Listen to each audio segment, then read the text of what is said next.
Hello everyone, welcome back to the channel. So I just thought before we jump into our first group discussion session, why not share some simple yet powerful tips with you to help you ace it. So whether you're preparing for a group discussion, for an interview, for a college selection process, or for some competitive exam, or simply just to improve your communication skills, these tips will help you and will set you up for a success. So let's get right into it. So, what is a group discussion? A group discussion or a GD is a structured conversation where 5 to 10 people they sit together and they discuss their viewpoints on a particular topic. So, it's not just about speaking a lot. It's about clear communication, critical thinking, leadership, teamwork, and also how you listen to others and then respond to it thoughtfully. Now, why are GDs so important? Why does every college, interview process, or even competitive exams they conduct a group discussion round? Because it reveals how you behave in a group. So they're not testing how much you know.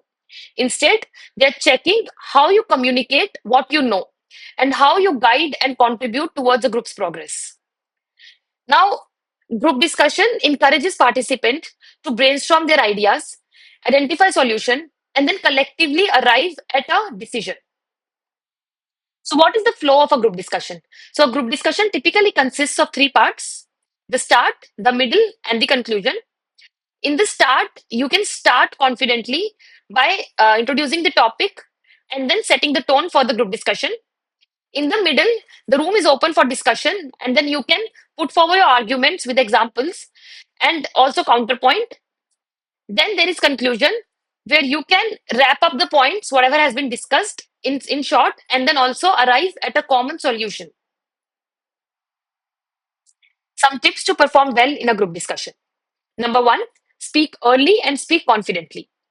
Sometimes, even after having some points with us, we don't end up speaking first. We think I'll go next. Okay, I'll go next. But you don't end up speaking early. Try speaking as early as you can and try putting forward your ideas on the table as early. Number two, make 2 to 3 meaningful points. So, usually, whenever the topic is revealed, you get 1 to 2 minutes to recollect your thoughts, to collect your points. During that time, have 2 to 3 meaningful points with yourself. Number three, whenever putting forward your point on the table, whenever adding your thoughts, refer to others' ideas.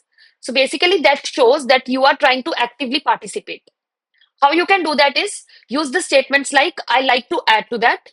I have a different perspective on that. Number four, try to maintain a steady eye contact, especially when you're in an offline discussion. When you're sitting on the table, try to look at everyone while putting forward your point. So you maintain a steady eye contact with everyone. Even in online discussion, look at the camera, sit straight while communicating, while putting forward your idea. Number five, so whenever you are discussing your point, try to conclude your point clearly so that everyone in the room is able to understand your point. Number six, the last but the most important, if you have any figures or facts with yourself about the topic that they are discussing, try to put forward them. So that will add credibility and also strengthen your argument when you're doing that. But do not go off topic. Try to stay on the topic whenever you're discussing about the topic. Some common mistakes to avoid in a group discussion. Number one, don't dominate, neither stay silent. Number two, have a clear communication. Communicate your points clearly and also pay attention to your body language when communicating. Number three, avoid cutting others off mid sentence. Number four, when putting forward a point, especially if it is a technical statement, try to explain it well for everyone in the group to understand. And number five, do not repeat the same sentences unnecessarily. So that's all I have for today's video. Always remember, no one expects you to be perfect. So keep practicing, stay up to date with the current events, and learn something out of the every discussion that you attend. And yeah, if you want to attend group discussions for free, we have a WhatsApp community for that. You can join us and be a part of the next group discussion that we are conducting. You'll find the link to the WhatsApp community below in the description. And before you go, don't forget to like this video, subscribe to the channel, and share it with your friends who might benefit from this. See you in the next video. Bye bye.